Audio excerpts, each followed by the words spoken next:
The Galactic Conclave's Great Hall was built to make visitors feel grateful. The ceiling was so high that real clouds formed near the top, engineered ones, drifting between the support columns like they had been placed there by someone with very expensive taste. The floor was black stone polished to a mirror finish. Every chair at the main table was sized for the species sitting in it. The temperature, the lighting, the faint background hum of the air system, all of it tuned to the precise comfort settings of whoever was scheduled to walk through the door. The Conclave had been doing this for 400 years. They were very good at the details. Ambassador Yara Osei walked in and did not look at the ceiling. She had learned a long time ago that the ceiling was the whole point. You were supposed to look up. You were supposed to feel the scale of it pressing down on you. Feel how small your planet was, how new your species was, how much you owed to the beings at that long table. The ceiling was a tool. Yara had spent 22 years sitting in rooms like this one. She knew every tool they had. She sat down. Across from her, Speaker Theron IV arranged 8 arms into something that passed for an open, welcoming posture among his kind. He had 3 brain clusters housed in one skull, a distinction his species cared about deeply and explained at length whenever they got the chance. He wore the Conclave's colors, deep blue and gold. He had been preparing for this meeting for 6 months, and it showed in the careful way he held himself. He, like a man who has rehearsed a conversation so many times, he has forgotten that the other person does not know their lines. Yara had been preparing for 3 years, since the exact morning she had understood what they were going to offer and why. The ceremony took 2 hours, speeches in 17 languages, formal translation delays that everyone pretended were not awkward, a reading of the Colonial Sovereignty Accord, article by article, while Yara's translation bead whispered the text into her ear in clean, flat English. There was a musical interlude. The Conclave always included musical interludes. It was meant to feel like culture, like generosity, like celebration. The planet's name was Kareth 9. She already knew everything about it. Every public record, every exploration log, every atmospheric survey the Conclave had released.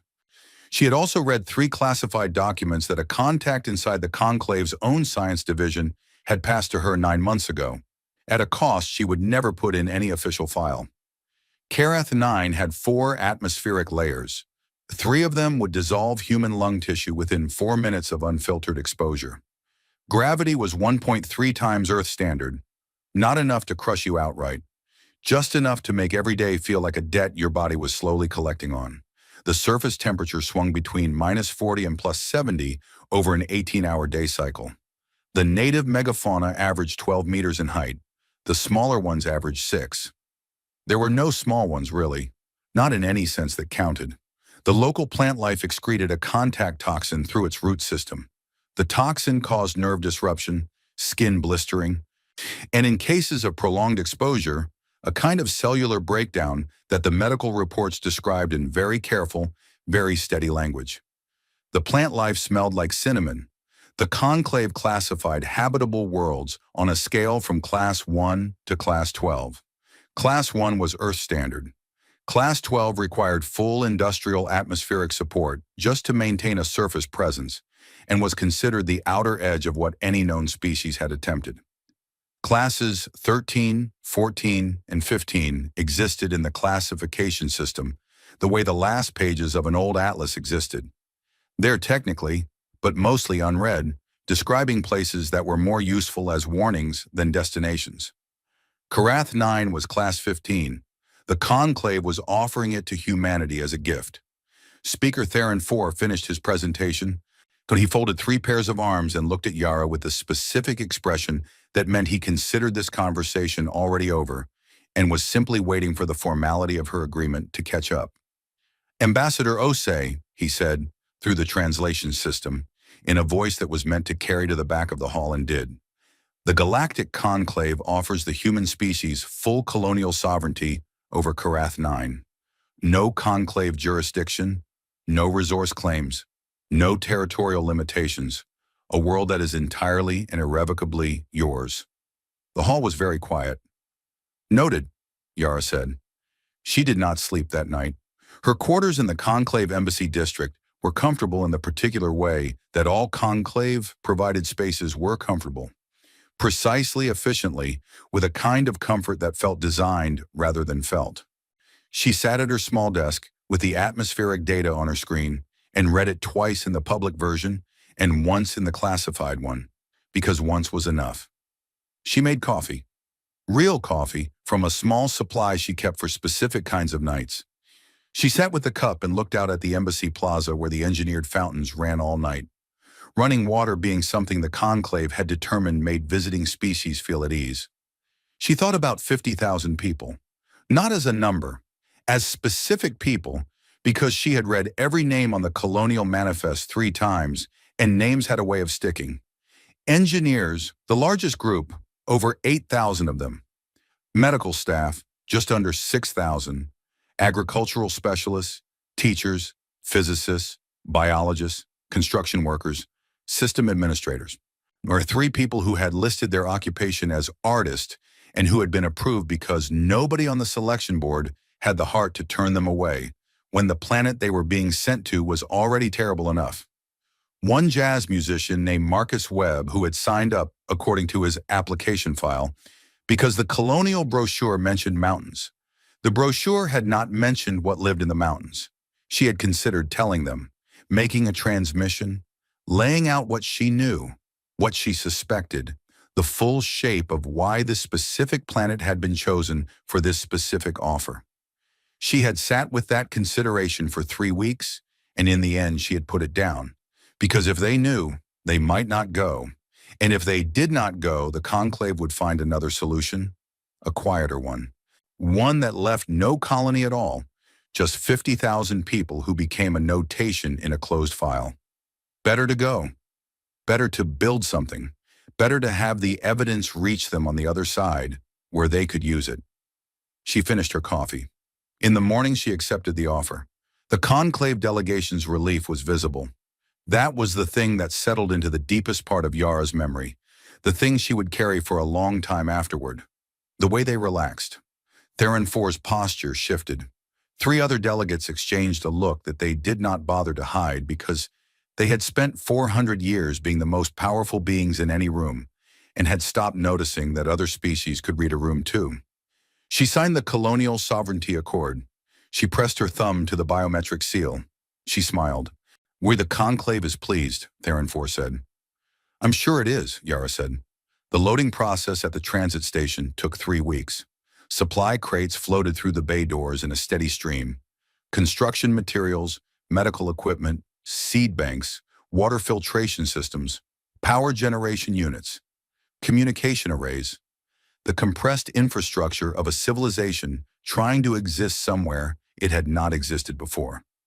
Yara stood on the observation deck and watched it all move with the particular feeling of someone who has set something in motion and cannot stop it now, and is not sure they would even if they could. The people came last. Families carrying bags. Children running ahead, because children ran ahead regardless of where they were going or what waited on the other side. An elderly man who moved slowly but moved. When a young woman with a braid down her back and a hard hat already clipped to her pack. Cassius Veld came through the boarding gate with his daughter Lena on one side and a tablet full of schematics on the other. He was a large man, the kind of large that came from decades of actual physical work. Gray at the temples, with a way of walking that said he had already mentally mapped the space he was entering and found it manageable. He had spent 20 years in Chicago infrastructure, building things in a city that was always, in some section or another, falling apart, which meant he had spent 20 years learning how to hold things together with less than he needed and still make it work. Lena was 9 years old. She had an inhaler clipped to her belt. She looked at the colony ship the way someone looked at a decision that was already made. Dorna Cassius looked up and caught Yara's eye across the boarding corridor. He nodded once. She nodded back. The gate closed. Theron 4 did not watch the transports leave. He had other work. There was always other work. The conclave ran on the accumulated weight of other work. Reports, sessions, consensus building, the long, slow machinery of governing species that did not always want to be governed. He had been running that machinery for 40 years, And he was good at it in the way that a person was good at something they had done for so long that the shape of it had grown into the shape of them. The humans had been a problem for 11 years, not a loud problem. Loud problems were simple. You overwhelmed them or you waited them out. The humans were a quiet problem. They made friends with species the conclave needed isolated. They asked about records that were sealed for perfectly good historical reasons. They survived situations that were designed to make them stop surviving, and then kept going as if the situation had been nothing remarkable. 3 years ago, human diplomats had brokered a peace between the Vorath and the Sekal. Two species the conclave had spent 4 decades carefully maintaining at low-grade hostility because Vorath-Sekal conflict kept both of them occupied and their shared resource corridor accessible for conclave extraction. The peace had taken the humans 4 months. It had undone 40 years of work. Theron 4 had spent 6 months after that building the consensus for Karath 9. 9 votes in favor, 4 opposed. The 4 who opposed had filed their objections in the formal record, which was their right. Only they had then been reassigned to committees where their objections would not cause further problems, which was the conclave's right.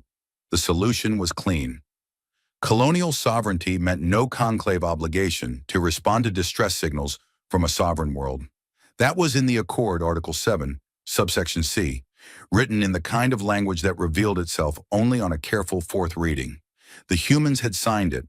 Their ambassador had signed with a steady hand and a warm smile and said noted in a voice he had filed away and occasionally thought about afterward. He pulled up the observation satellite feed from Karath 9. The planet filled the screen, brown and gray and turbulent. The upper atmosphere churned by the permanent weather systems that the classification system listed simply as extreme.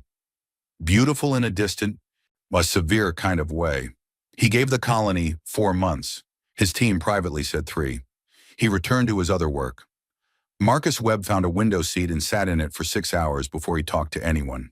He pressed his forehead against the cold port glass and looked at the stars moving outside. He had never been in space before. He had expected to feel something enormous about it. The scale, the distance, the fact of leaving behind everything he had ever known. Instead, he mostly felt very quiet in a way he didn't have a word for yet.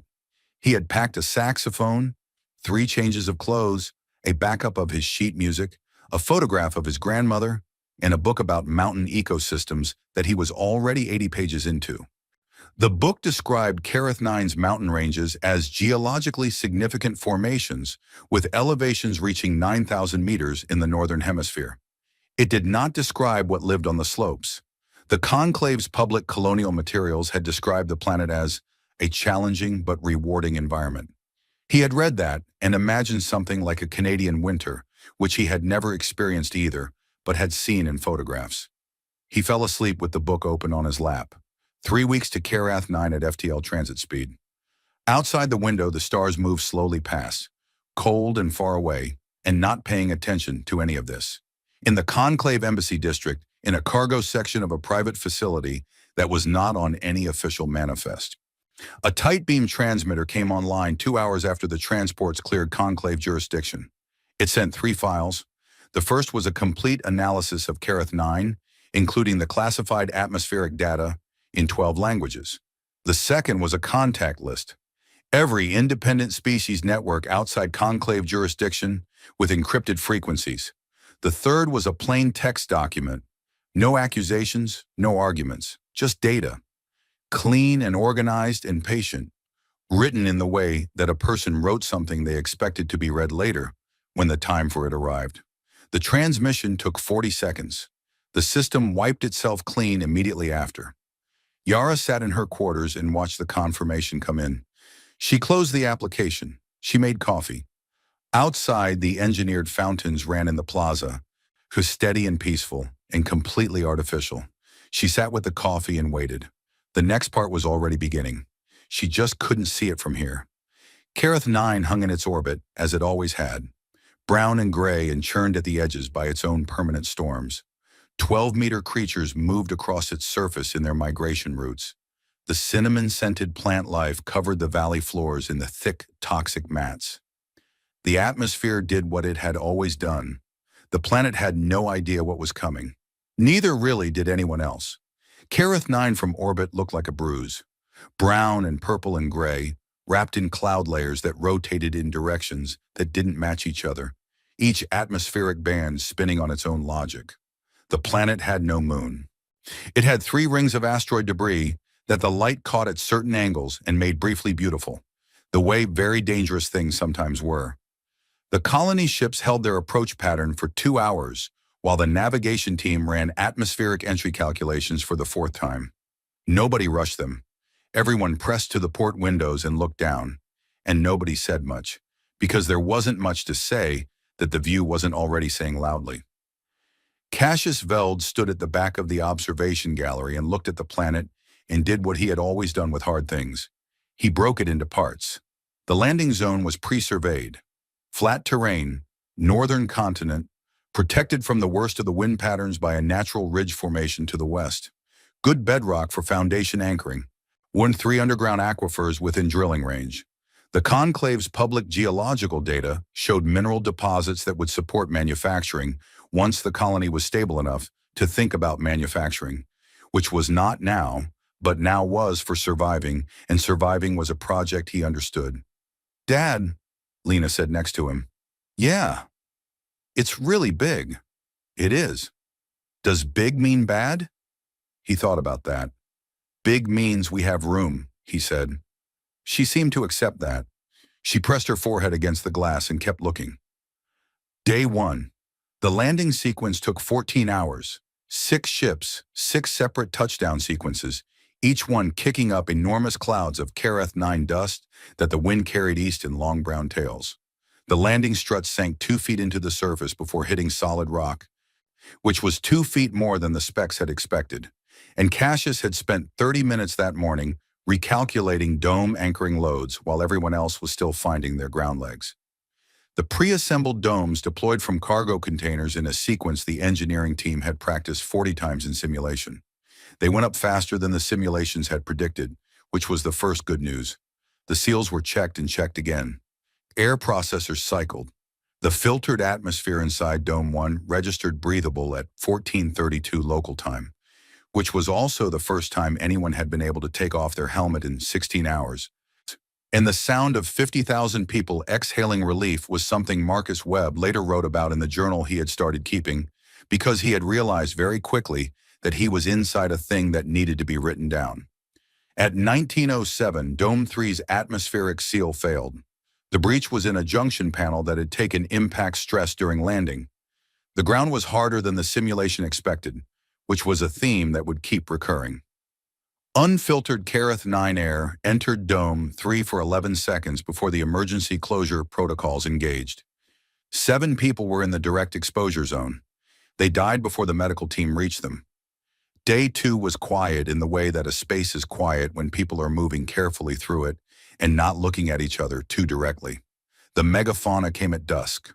They came from the east, following a migration route that the conclave's data had marked as seasonal, which meant predictable, which meant manageable, which meant something the conclave's data was very confident about. The data was confident about the timing in the general direction. The data was not particularly clear on scale. The lead creature was 14 meters. It moved with the slow, vast certainty of something that had never needed to hurry, because nothing on Kareth 9 had ever given it a reason to. It walked through the outer perimeter markers the way a person walks through tall grass. Not aggressively, not consciously. Just because they were there, and the path continued through them. The outer perimeter went down in 40 seconds. What followed was 3 hours of organized chaos that the incident report later described as a challenging initial encounter with native megafauna, in language so restrained it was almost a different document than the recordings. People ran. People shouted. The engineering team deployed emergency barriers that the creatures ignored because the creatures were 14 meters tall, and the barriers were designed for Class 8 fauna, and nobody had seriously thought through what Class 15 meant in practical terms until this specific moment when it was too late for the thinking to help. 12 more people died that night. Cassius did not sleep. He sat with his team in the engineering bay, with 3 screens open and a cold cup of coffee that someone had brought him 2 hours ago, and he worked through the perimeter redesign in real time, Andrew adjusting as new data came in from the barrier cameras that were still functioning. He talked slowly and clearly and didn't raise his voice once. His team talked back. They argued about load tolerances and anchor materials and the electromagnetic deterrent systems that had arrived in the cargo and not yet been deployed. At 4 a.m., they had a plan. "We've worked with worse," Cassius said, which was not true, and everyone in the room knew it. And nobody said so because the plan was good, and they needed to believe in the plan. They got to work. Month 1 was attrition. The total came to 89 dead by the end of it.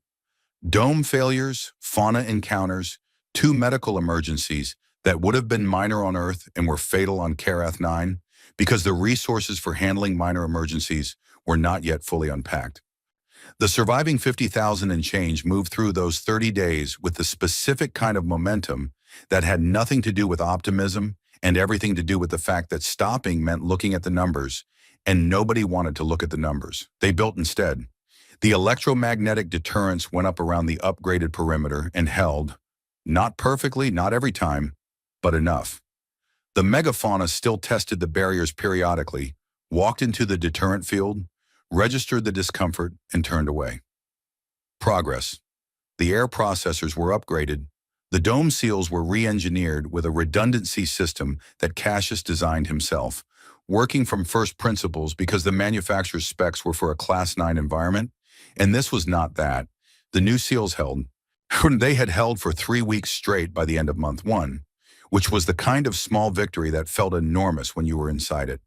The cinnamon-smelling plant life, which the colonists had named sweetgrass, because humans named everything immediately, it was a reflex, turned out to be the most dangerous element in the ground-level environment. It grew everywhere, and its root system spread underground, and if you walked on it long enough in boots with worn seals, you found out about the toxin the hard way. 4 people found out the hard way in month 1. The solution was better boot seals, a new mapping system to track sweetgrass coverage, and a protocol that required all ground teams to carry a scanner that turned red when the root density exceeded safe threshold. The protocol worked, mostly. Marcus Webb planted a small cactus in his quarters. He was not sure why.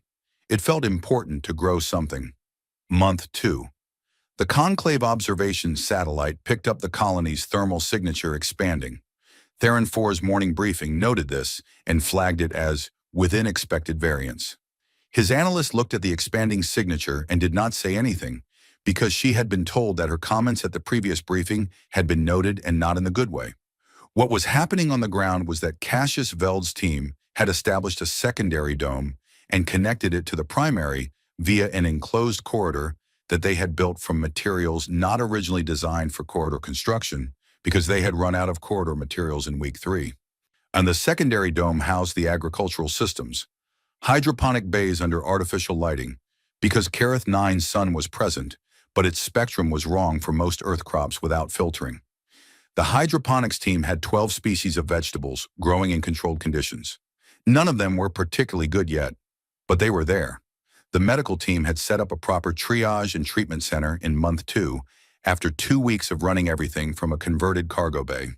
The doctor in charge was a woman named Dr. Adais Nwosu, who had spent 15 years in emergency medicine in Lagos, and who approached Karath 9 with the same focused pragmatism she had applied to every previous impossible situation, which was, identify what you have, identify what you need, build the gap between them as fast as you can. She had 62 medical staff. She needed 90.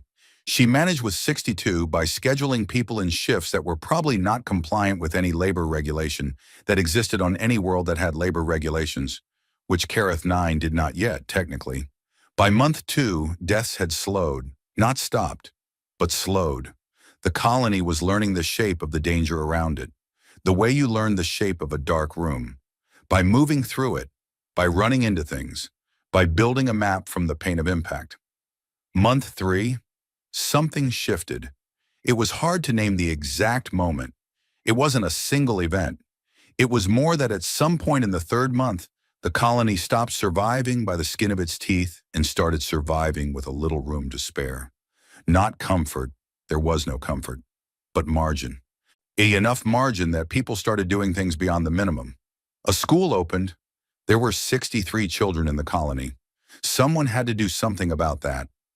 Two teachers set up in a section of the primary dome that wasn't being used for anything else and started teaching. Lena Veld was in the oldest group. She was a diligent student and also the kind of child who asked questions that occasionally made the teacher stop and think before answering. She had not needed her inhaler in 3 weeks. Her father noticed. He mentioned it to Dr. Nwosu. Dr. Nwosu ran Lena through the respiratory assessment she ran on every colonist monthly and found that Lena's lung function metrics had improved. Not slightly, measurably. Why, in a direction that did not match the expected trajectory for a child with documented chronic asthma in a high-stress, physically demanding environment. It's probably the air processors, Dr. Nwosu said, and wrote it down. She did not entirely believe it was the air processors. She wrote it down anyway because she did not have a better answer, and there was too much else to do. The megafauna migration came again in month 3, and the colony was ready for it. The deterrent field held the creatures at the perimeter. What happened next was something nobody had designed and nobody had planned for. Cassius's team, watching the migration from the camera arrays, noticed that the creatures moved in consistent patterns, not random movements, routes. The same routes, day after day, with minor variations based on weather. Someone on the team started mapping it, not to avoid the creatures, to understand them. It was the kind of thing that happens when people have slightly more time than they strictly need to survive and not quite enough time to relax. They start solving the next problem. Humans did this constantly. It was not always a good quality. On Kareth 9 in month 3, it turned out to be a useful one. Month 5. The Conclave Observer satellite sent its latest data package to Theron 4's office. He read it twice. Colony population, 49,107. Loss of 1,105 from initial manifest. Attrition rate had slowed to a fraction of the projected curve. Infrastructure, expanded beyond initial colony plan. Agricultural output, approaching 40% of dietary needs from local production. Its defense structure, upgraded beyond any Class 15 colonial spec in the Conclave's historical records, because the Conclave's historical records did not contain a Class 15 colony that had survived past month 4. He called his analyst. She came in and stood across the desk from him and waited. "Explain the population graph," he said. She pulled it up. The line went down steeply in month 1, flattened in months 2 and 3, stabilized in month 4, and in month 5 had bent slightly upward. "They stopped dying as fast," she said. "And 2 weeks ago, 5 children were born." Theron 4 looked at the graph for a long time.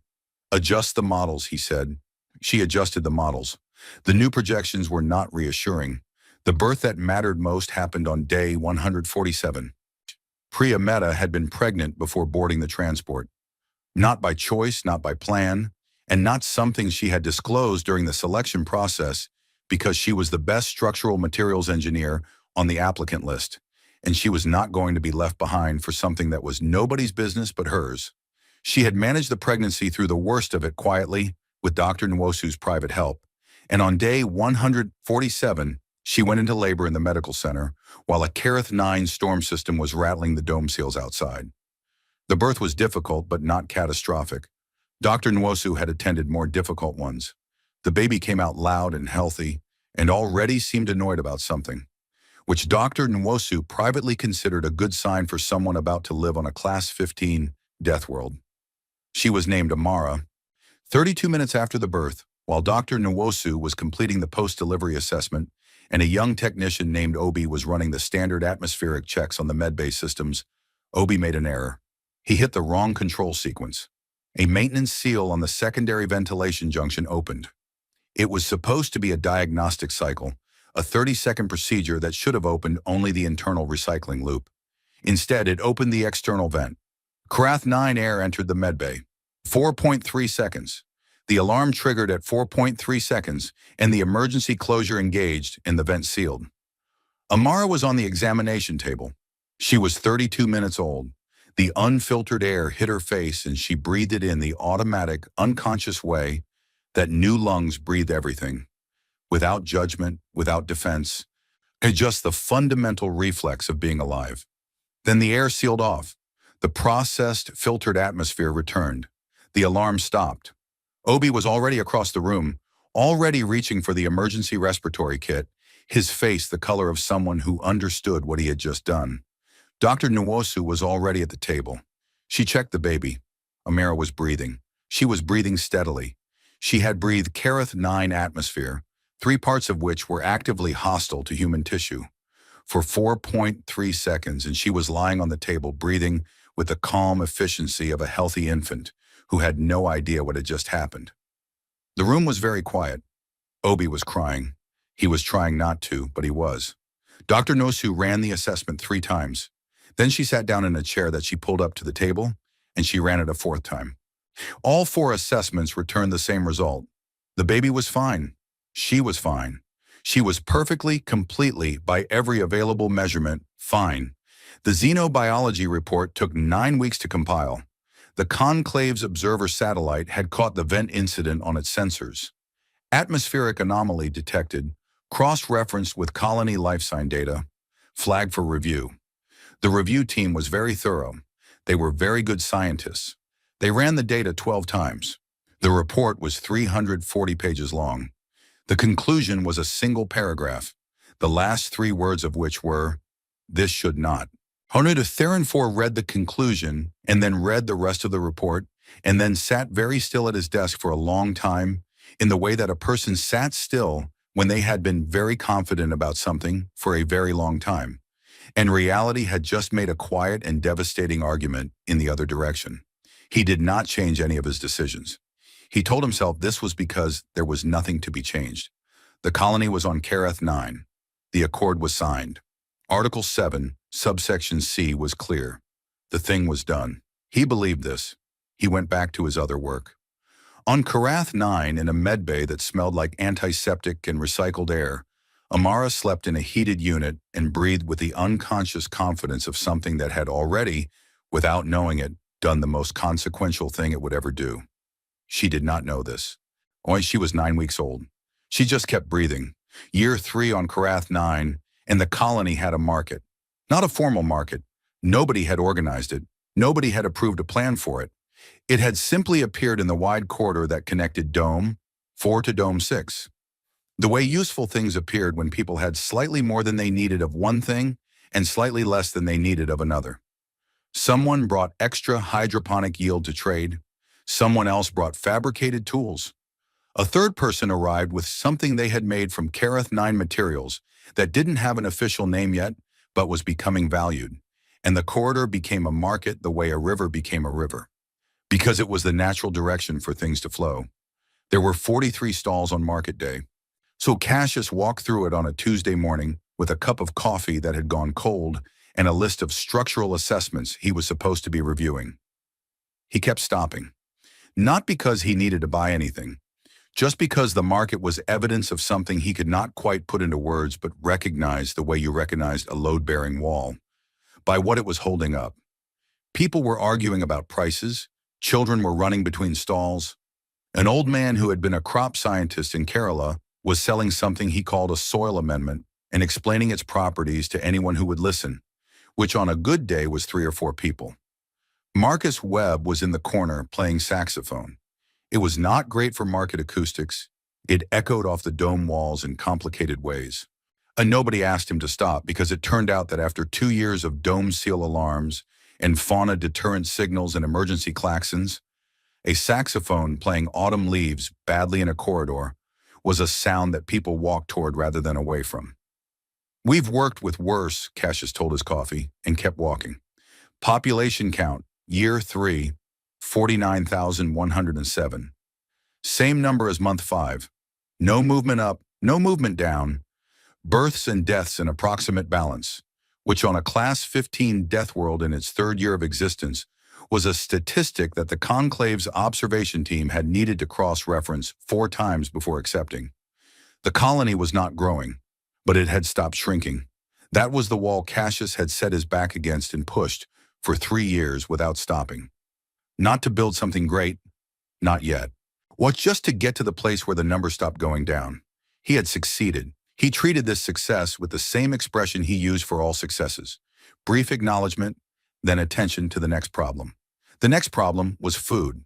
40% of the colony's diet came from local production. Hydroponics mostly, some aquaponic systems that had been added in year 2, and a small but growing contribution from the work the agricultural team was doing with Karath-9 native species. The native plant life was the challenge. Most of it was toxic in ways that the human digestive system handled very badly. A few varieties were merely unpleasant. 2 had been identified in year 2 as potentially edible if processed correctly, which was the operative phrase. Nari processed correctly meant a 6-stage preparation protocol that took 48 hours and still left the result tasting like something between old leather and disappointment. The colonists ate it anyway. A food scientist named Raji had spent month 3 through year 2 crossbreeding Karath-9's edible plant species with each other and with earth strains adapted for the local environment. She had failed many times and kept clear records of each failure, which she considered progress of a different kind. In year 3, she produced something from a cross of 2 native species that was, in her own assessment, not actively bad. Cassius tried it. "It tastes like ambition," he said. "It has a nutritional profile that makes earth spinach look like dessert," Raji said. "Call it Karath salad," Cassius said. "Put it on the menu." Raji put it on the menu. The colony ate it. Nobody loved it. Everyone ate it because it was food and food was what you had, and being alive on Karath-9 had a way of clarifying priorities very efficiently.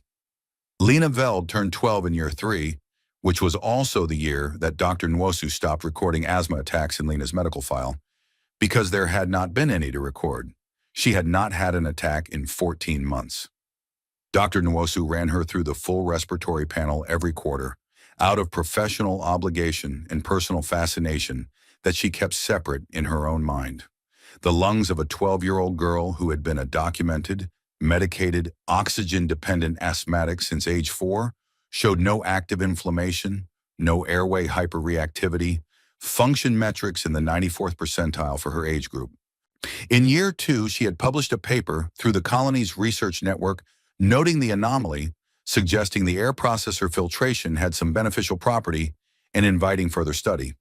In year 3, she published a second paper noting that the same anomaly appeared in 4 other colonists with respiratory conditions, and that the air processor hypothesis was becoming difficult to sustain since 2 of the 4 cases involved conditions the air processors should have had no effect on.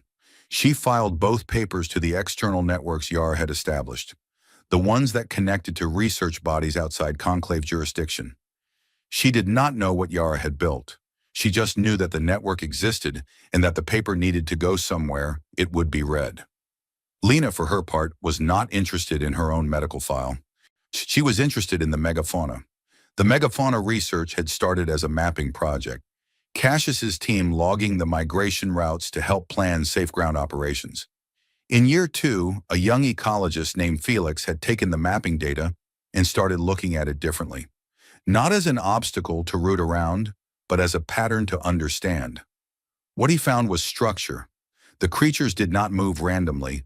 They moved in routes that had not changed in 2 years of observation. In the parts that the conclave's earlier surveys had captured, they had not changed in the 40 years of survey data. The routes followed specific terrain features, specific vegetation zones, specific water sources. And within the routes, the creatures interacted with each other in ways that Felix kept describing in his notes as organized, and then crossing out and rewriting as structured, and then crossing out again because neither word felt precisely right. They were territorial. But territory, Felix kept arguing in his weekly research meetings, was not the same as simple aggression. Territory was resource management. It was an economy of space, and resource economies had rules. The colony had accidentally learned one of the rules in month 8. The deterrent field, when set at its lower frequency, did not drive the megafauna back. It stopped them. They would approach, feel the field, and wait. They were patient in the waiting. They could hold position for hours. An engineer named Sue had noticed this, and in the kind of moment that happened when very tired people stopped following protocols and started following instinct, had walked to the edge of the deterrent field and stood there. The creature on the other side was 9 meters, gray-brown, with a head the shape of a continent and eyes that reflected the colony lights like distant windows. It looked at her. She looked at it. She stepped back. The creature did not advance. She wrote it up in her incident report as, "No hostile action observed." Cassius had read it and circled that phrase and not said anything. In year 3, Lena was officially volunteering with Felix's research team. The school had approved a practical science program, and Felix had approved Lena because she asked the right questions and sat still for a long time without needing to fill the silence, in which was the most important quality for the kind of observation work they were doing. She sat at the deterrent field perimeter with Felix on a Tuesday afternoon and watched the migration come in from the east. The lead creature, the 14-meter one they had named Builder, for no reason Felix could remember now, slowed at the field edge. It stopped. It looked at them with those window-reflective eyes. "It knows we're here," Lena said. "It's known we're here since month 1, Felix said. "No," Lena said. "I mean, it knows who we are, specifically." Felix looked at her. She looked at Builder. Builder shifted its weight from one side to the other, which was what Builder did before it turned and led the migration along the established western detour route, the one it had been taking since month 4, the one that went around the colony instead of through it. "It chose the detour," Lena said, "on purpose." Felix wrote that down and stared at it for a long time. In the conclave's central chamber, Theron 4 faced an emergency session of the Governance Council. The chamber was not as dramatic as the Great Hall. Smaller, designed for work rather than ceremony, with screens covering 3 of the 4 walls and every delegate on site rather than projected. Theron 4 stood at the center table and looked at the data his team had compiled and felt, for the first time in this whole affair, something that was not quite certainty. "The agricultural output graph," said Delegate Airnose from across the table. "Walk me through the agricultural output graph." "The colony is approaching 50% nutritional self-sufficiency," Theron 4 said. "We're ahead of any schedule we modeled." "Yes." "The construction output, also ahead. The infant survival rate. The infant survival rate is comparable to mid-tier colony worlds operating under Class 6 conditions," Theron 4 said. And that silence that fell then was the kind that had a specific texture to it, a specific temperature. "This is a Class 15 world," Airnose said. "Yes." "And the meta-infant?"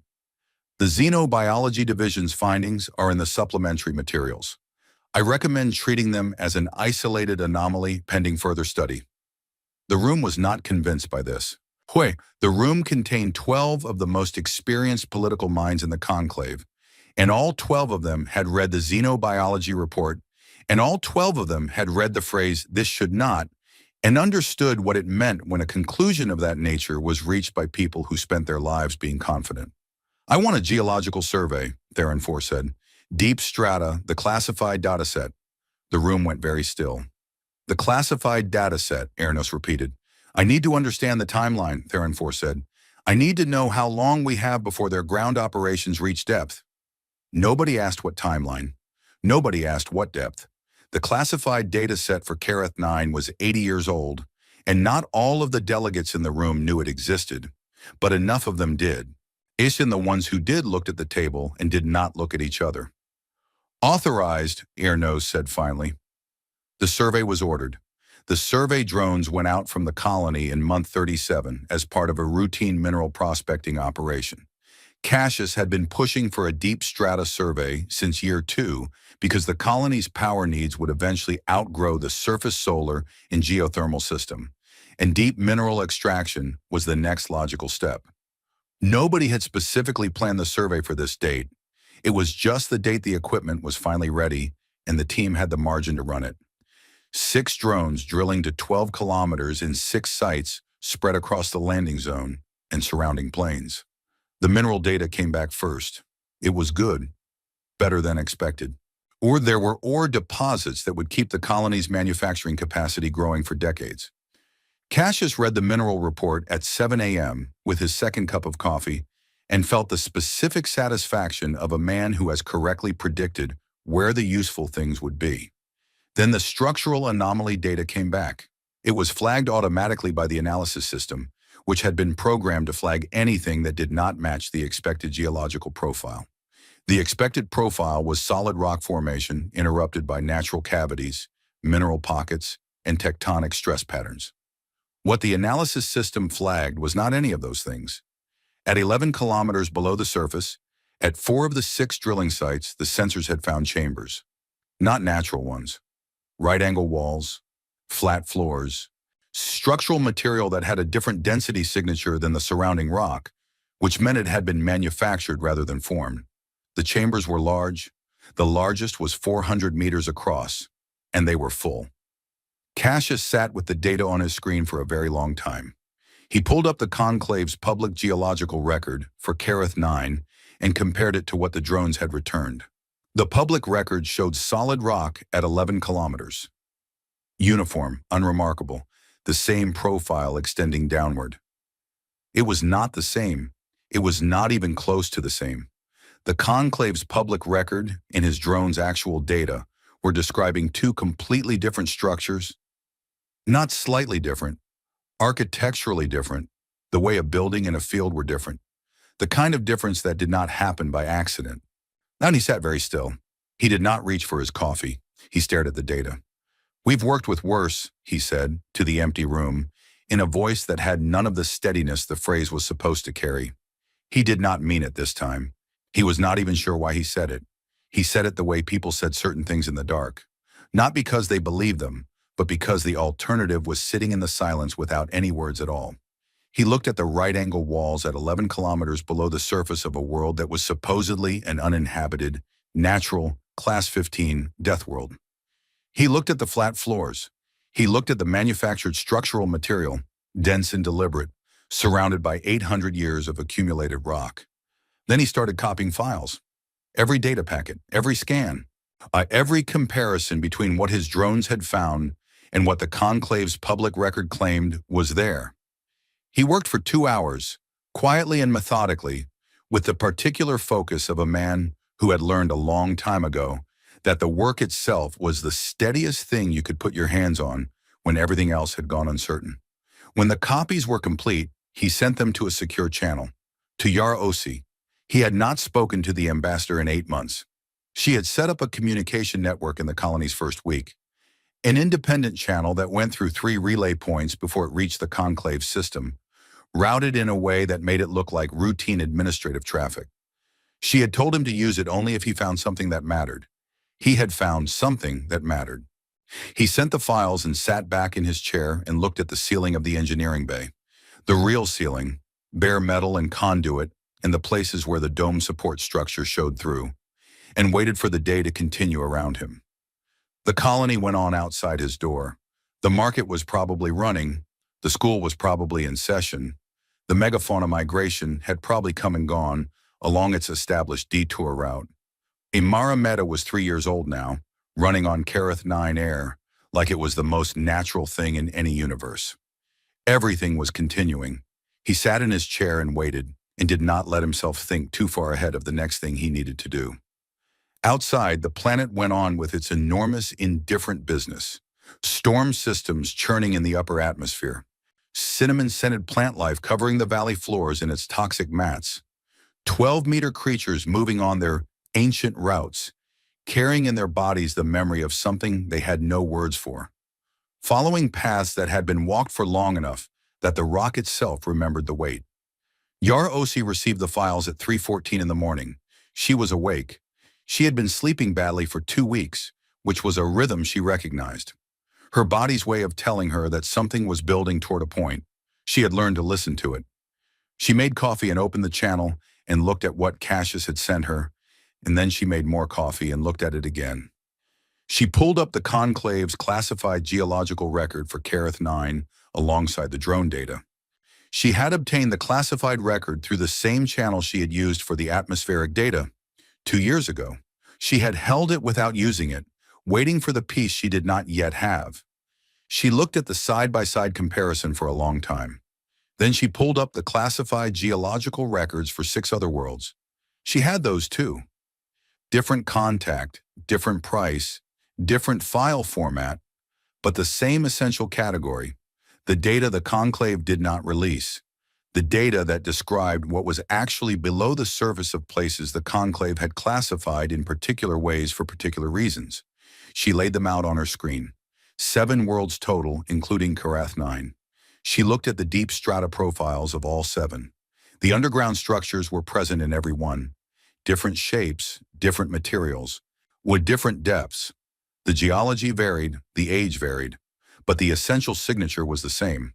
Manufactured chambers at depth, surrounded by rock that had been accumulating on top of them for a very long time. Centuries. In 2 of the worlds, longer than that. She sat with this for a while. Then she began building a database. What had happened to Karath 9 was a process, not an event. This was the thing that took her the longest to fully understand. Going through the records she had and the records she acquired over the following 2 weeks through every channel she had and some she assembled specifically for this purpose. It was not a single moment. It was a systematic procedure, applied methodically over years, by a body that had the patience and the reach and the institutional stability to do something slowly and thoroughly and then close the file. 800 years ago, Karath 9 had been Class 3. She found this in the oldest survey data the conclave had on record. The kind of historical archive that existed in its systems as background documentation, not something anyone was expected to look at, not something that had been suppressed exactly, but had simply been filed in the layers beneath the layers where things went when the people who knew about them were no longer in any position to connect them to current events. Class 3, temperate, breathable atmosphere, water on the surface. A biosphere that the ancient survey described as varied and complex, which was the standard language for this planet, is full of living things. It had been inhabited, not by visitors or temporary settlements, by a civilization. The survey data was from before the conclave's predecessor body had made contact, which meant the record was honest in a way that later records were not, because later records knew what had happened and had been written to not quite say it. The civilization was called, in the ancient survey's translation of their own name for themselves, the Keth, from which the planet's current name derived, in the specific way that places were named after the people who had been erased from them so that the name could remain while the people could not. The Keth had been spacefaring. Not at the conclave's level. They were early. Their technology was what the ancient survey assessed as promising, which was the standard language for not yet powerful enough to resist us. They had 7 cities.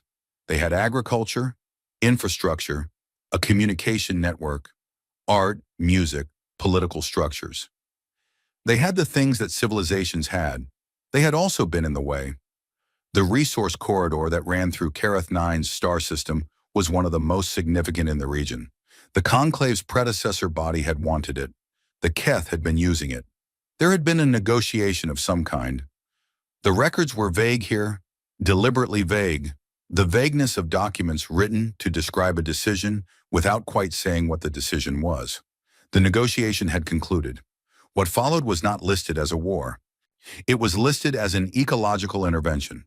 The conclave's predecessor body had introduced a retroviral agent into Karath 9's biosphere. Over 40 years, the agent had worked its way through the planet's ecosystem. It had targeted the Keth's cognitive architecture specifically, the neural structures that supported language, abstract reasoning, technology use, social coordination at scale. The agent had not killed them. It was not designed to kill. It was designed to simplify. 40 years later, the Keth were no longer building cities. They were no longer communicating in language. They were not dead.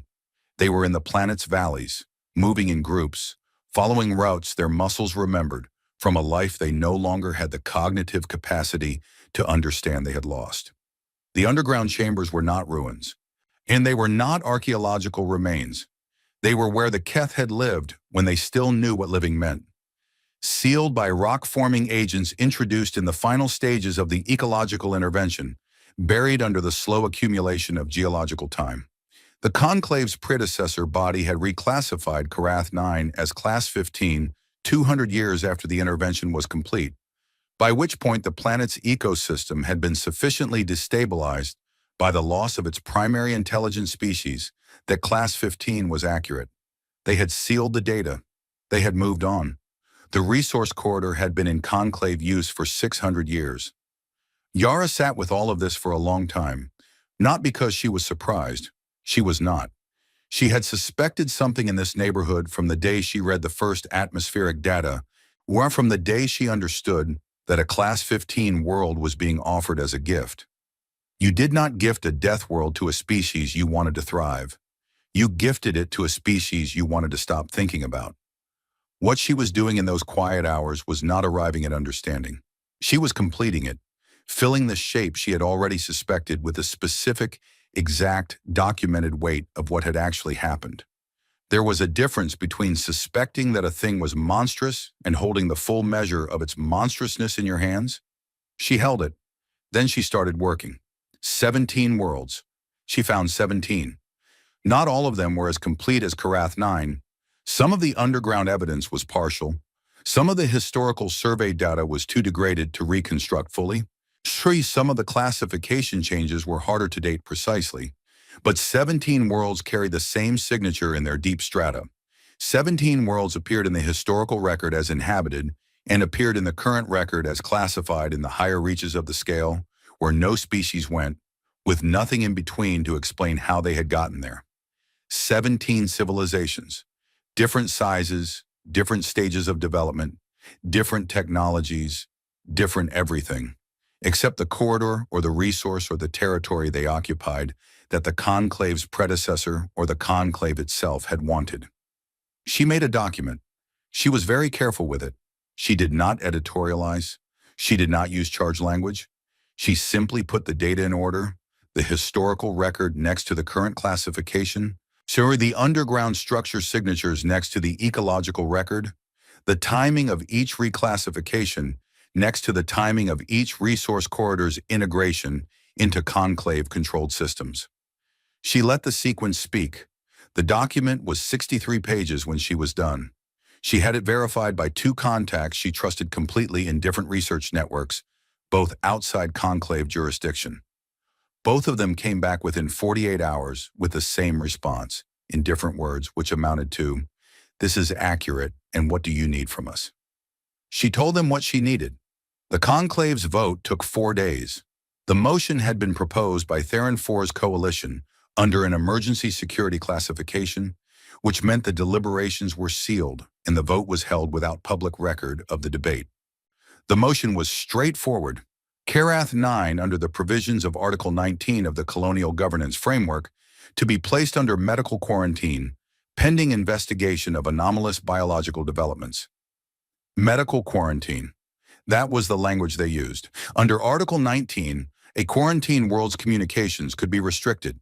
Under Article 19, external vessels could be prohibited from making contact.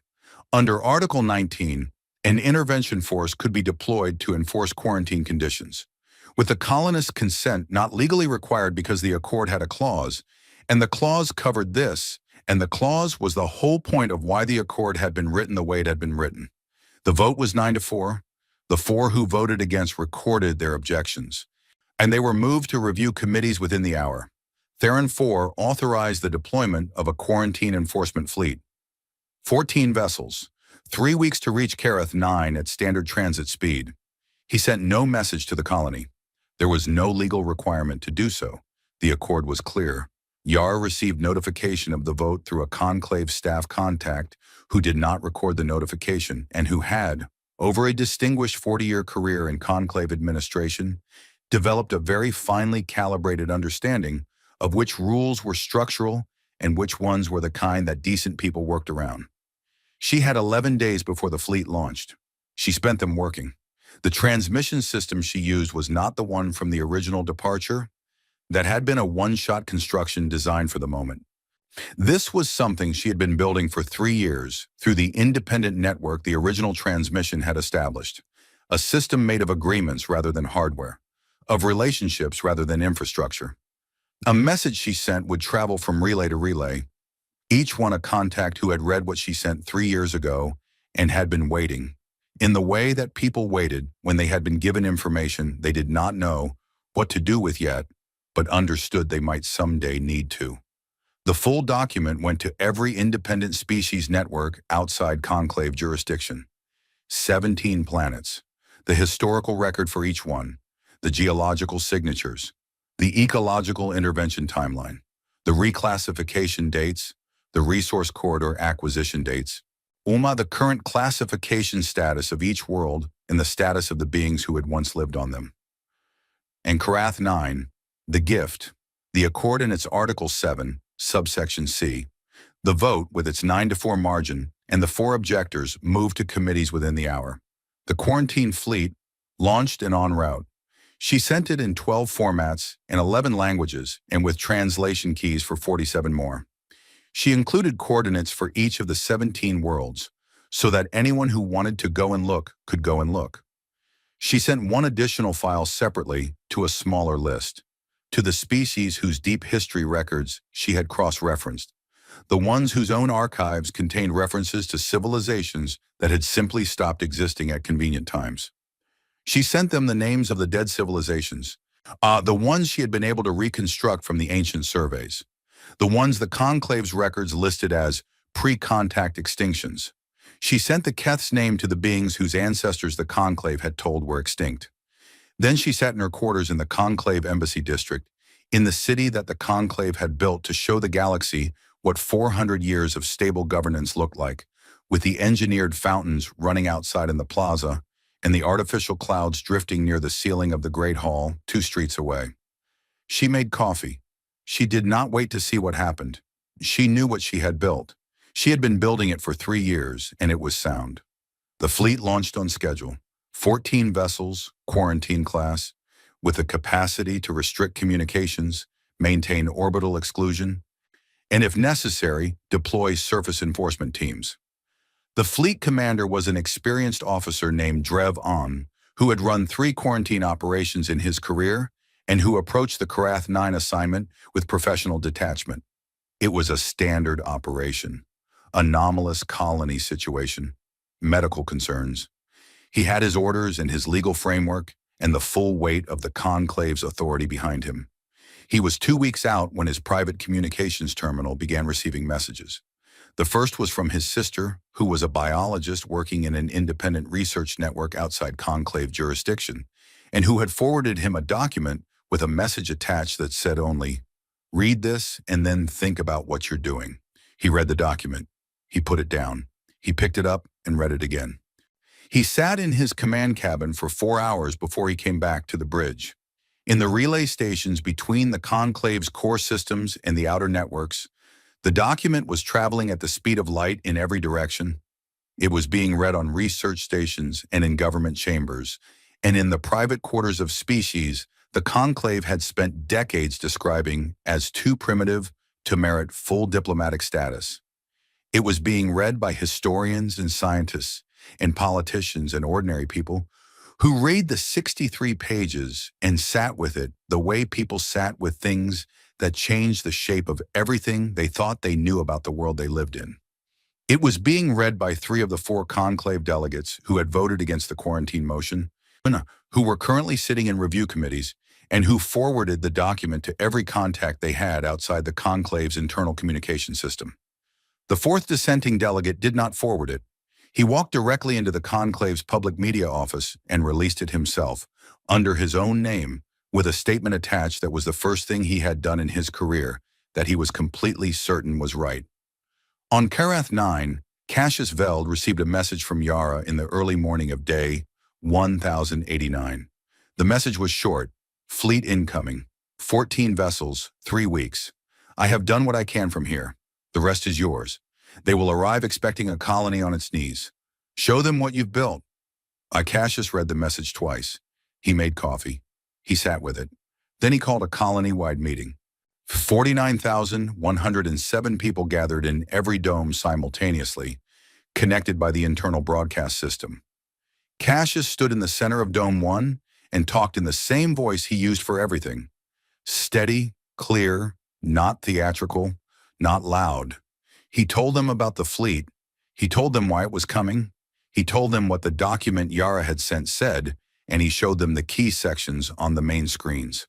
He told them about the Keth, He told them about the 17 worlds. He told them about what was underneath their feet at 11 kilometers. He did not tell them what to do. He was not built for that kind of telling. He just told them what was true, in the way he always tried to tell people what was true. All of it, the hard parts included. Because people who had been living on a Class 15 Deathworld for 3 years had demonstrated fairly conclusively that they could handle the hard parts. The silence when he stopped talking was enormous. It lasted about 30 seconds. Then a structural engineer in Dome 4 raised her hand and asked whether the deterrent field perimeter could be extended to cover a wider defense radius by the time the fleet arrived. And someone in Dome 2 started running those calculations live on a shared screen, and the silence broke into the familiar sound of 50,000 people who had been working through impossible problems for 3 years, deciding without ceremony to work through the next one. Marcus Webb did not raise his hand. He did not make calculations. He went back to his quarters and picked up his saxophone and sat with it in his lap for a long time. Then he started playing.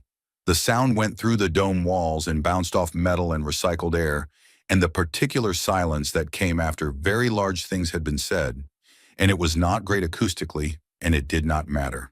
Nobody asked him to stop. The fleet dropped out of FTL at 0600 hours local Karath 9 time, which meant nothing to anyone on the planet because they had stopped using standard conclave time designations 8 months ago and were operating on a local cycle that suited the 18-hour day. They had a word for dawn on Karath 9 now, a word that one of the teachers had invented and the children had adopted and the adults had followed, because that was usually how language worked in the colony. The word was Kethrise, and it had nothing to do with the conclave's timekeeping. And this small fact was one of the many things the fleet commander had not been told to expect. Drevan stood at the observation window of his command ship and looked down at Karath 9 from orbit. He had reviewed the conclave's briefing materials extensively. Standard preparation. He knew the atmospheric profile, the terrain maps, the colony coordinates, the dome layout, the population count. He had a clear picture in his mind of what a 3-year-old colony on a Class 15 Deathworld would look like from orbit. What he was looking at was not that picture. The thermal signature of the colony was 3 times the footprint the briefing had shown. Not the footprint from last month's observation satellite report. Not the footprint from 6 months ago. Not the footprint from the original landing. The dome complex had expanded from 6 domes to 19, connected by a network of enclosed corridors that covered an area that his sensor team estimated at 11 square kilometers. The power output signature suggested an energy generation capacity well above what 6 domes of original spec could have produced, which meant they had built new generation infrastructure, which meant they had either found local materials to build it with, or they had been considerably more resourceful with their cargo inventory than the manifest had suggested. He asked for a comparison with the last observation satellite report. The report was 6 weeks old. In 6 weeks, the colony had added 2 more domes. He stood at the window for a while. "Get me a ground-level optical feed," he said. The cameras on the observation satellite reoriented. The feed came up on his main screen. He looked at it. At the edge of the colony's perimeter, the extended perimeter, the one that covered 11 square kilometers, the deterrent field markers stood in a line. And at the edge of the deterrent field on the outside, a migration group of megafauna had come to a stop. Not because the field was pushing them back. The field was off. They were stopped because a group of 5 humans in full environment suits were standing at the perimeter edge, and the creatures were watching them, and the humans were watching the creatures, and nothing was happening. Nothing was happening in a very specific way, the way that nothing happened when something had been negotiated. "Sir," said his tactical officer, "the colony is not responding to hail." "They've heard it," Drevan said. "Try again." Cassius Veld took the hail on the second attempt, because the first attempt had come during the morning engineering briefing, and he had been in the middle of a structural calculation that needed finishing.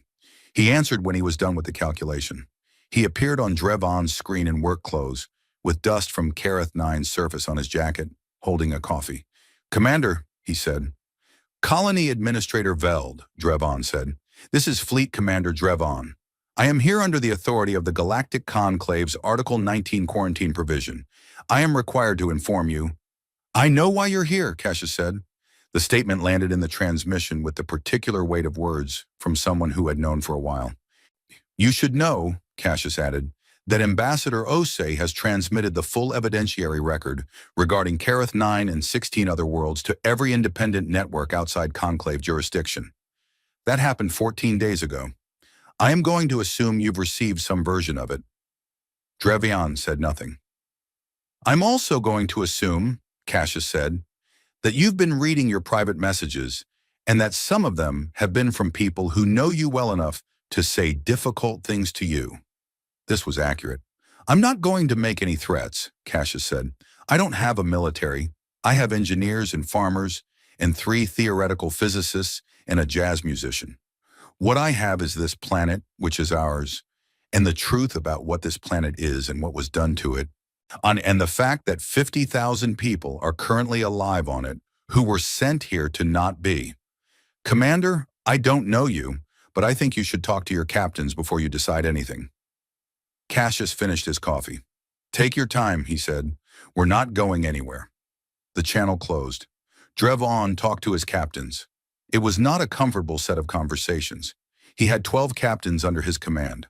3 of them had received Yara's document through their private channels and had been carrying the weight of it for 2 weeks without an obvious place to put it down.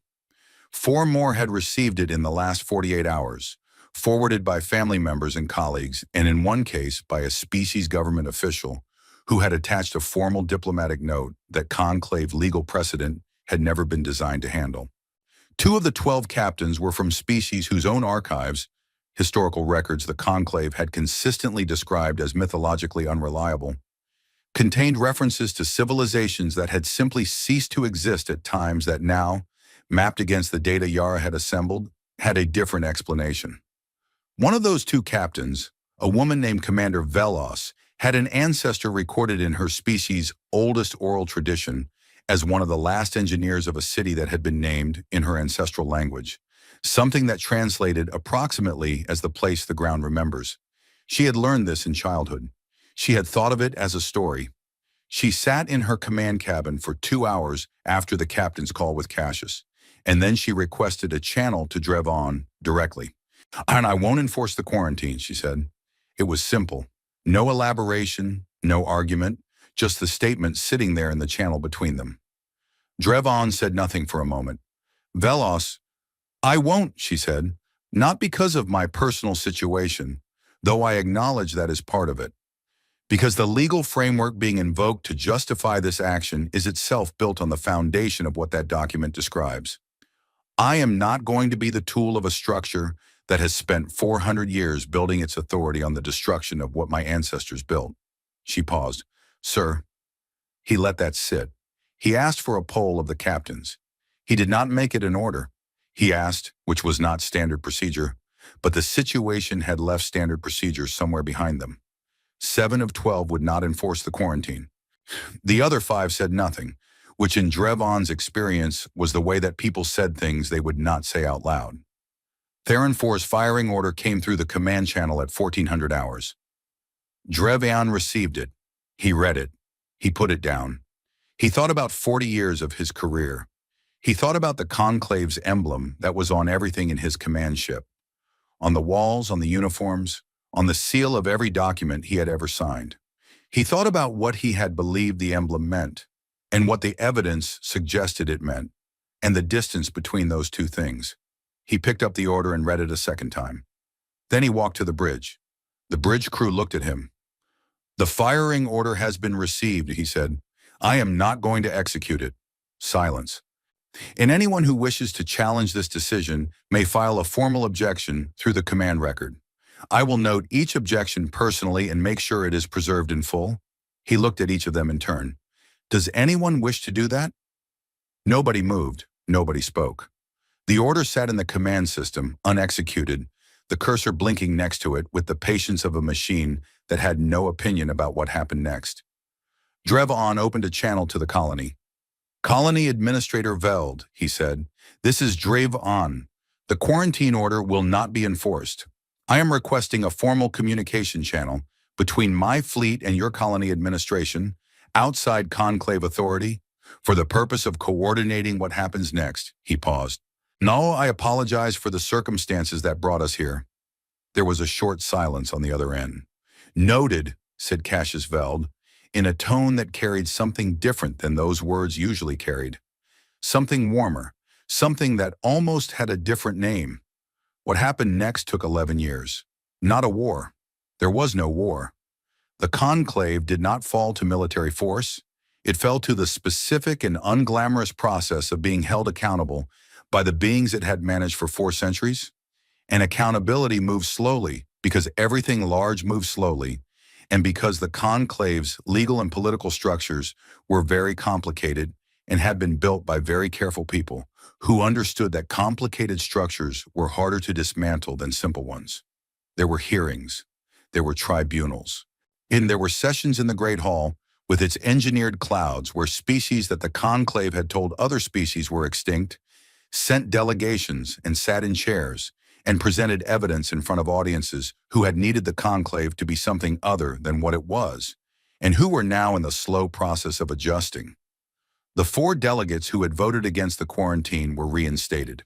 Their formal objections, already in the record, became the foundation of the first independent inquiry. Theron IV was removed from his position in year 2 of the process. He did not resist this. He had been in conclave governance for 40 years, and he understood what legitimate process looked like, and he understood that the process now running was legitimate, which was perhaps the most clarifying fact of his career. He gave testimony for 6 sessions. He answered every question accurately. He had always believed, and continued to believe, that the decisions he had made had been correct in the frame he had been operating in, and he said this clearly, and the tribunal recorded it clearly, and the tribunal found that the frame itself had been the problem, which was perhaps the most accurate verdict that could be delivered. It was not a clean process. It was not triumphant.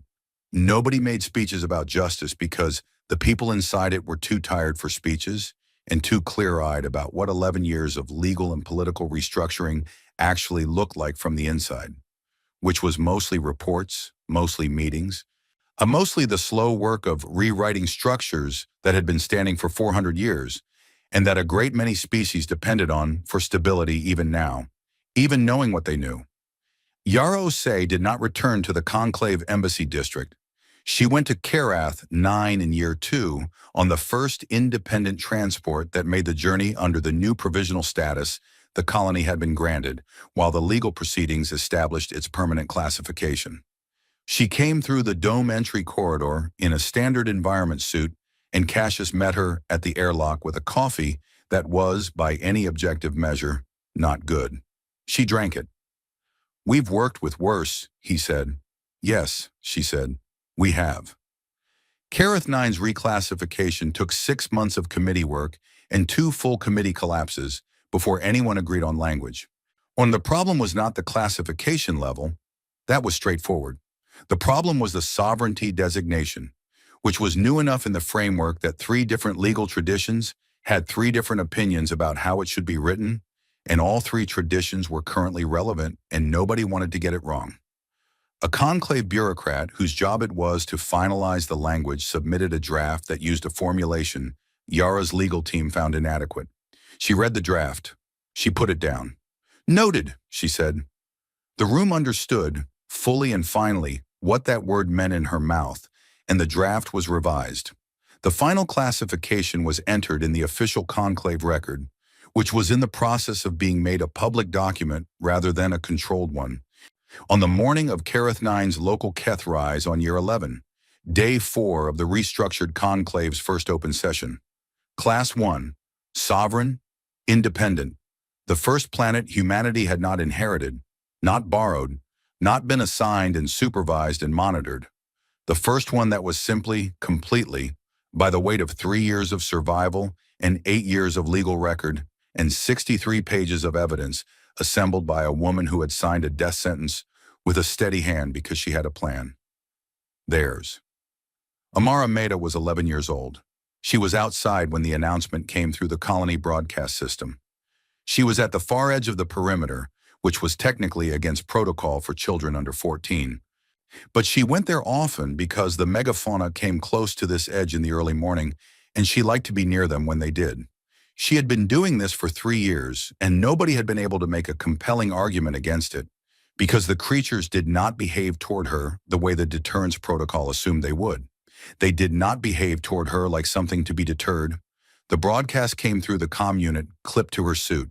She listened to it. She looked at Builder, who was standing 8 meters away, watching her with those window-light eyes. Builder shifted his weight. The broadcast ended. Amara reached up and disconnected the seals on her helmet with the practiced ease of someone who had been doing manual work since she was 6. She lifted the helmet off. The morning air of Kareth 9 hit her face, full, unfiltered, the 3 hostile layers and all. And she breathed it in with the easy, unthinking confidence of lungs that had never needed a filter for this air, and never would. She breathed. Builder watched her breathe. She looked at him, and he looked at her, and between them was the particular quality of silence that existed when something had been waiting to be acknowledged for a very long time, and was finally, in this small, quiet moment, acknowledged. She did not know the full history of what he carried. She was 11. She knew what her teachers had told her, what the colony record said, what her mother had explained when she was old enough to understand it. The shape of what Kareth 9 had been, the shape of what had been done to it, on the shape of the things that moved across it now carrying in their bodies the ghost memory of a civilization they could no longer comprehend. She could not give that back. Nobody could. The process running in the Conclave's reform chambers could do many things and could not do that one. And everyone who looked at it honestly knew it and carried it, because it needed to be carried by someone. But she breathed Kareth 9's air, and Builder watched her breathe it. And maybe that was something. Maybe that was a small piece of something that did not have a name yet but would, because humans named everything eventually, and because the children growing up on this planet would have more time than she did to find the right words. Behind her, from the direction of the main dome complex, she could hear the colony. She had grown up inside that sound. The market on Tuesdays, the school in session, the engineering teams running their equipment in the fabrication bay, the 3 theoretical physicists arguing in the research corridor. Marcus Webb somewhere, playing saxophone badly in a space with difficult acoustics. The colony, which was a word that meant something different now. Not a settlement on someone else's terms. Not a population placed somewhere to resolve a problem. Just people, on their planet, doing what people did when they had enough room and enough time and enough reason to keep going. She put her helmet back on. She looked at Builder one more time. Builder turned, unhurried, and led his group along the morning route, or the route his kind had walked since before the colony existed, and before the rock above the buried chambers had accumulated, and before everything that had been done had been done. The route that the ground remembered, and that he remembered with his whole ancient body. Amara watched him go. Then she turned and walked back toward the domes, toward the sound of 50,000 people living their ordinary, improbable, hard-won lives on a world that had been designed to be their end and had instead become their beginning. The Kareth 9 sky above her was brown and purple at the edges, where the atmosphere layers caught the light. The cinnamon smell of the sweet grass was faint on the morning wind. She breathed it in. She kept walking.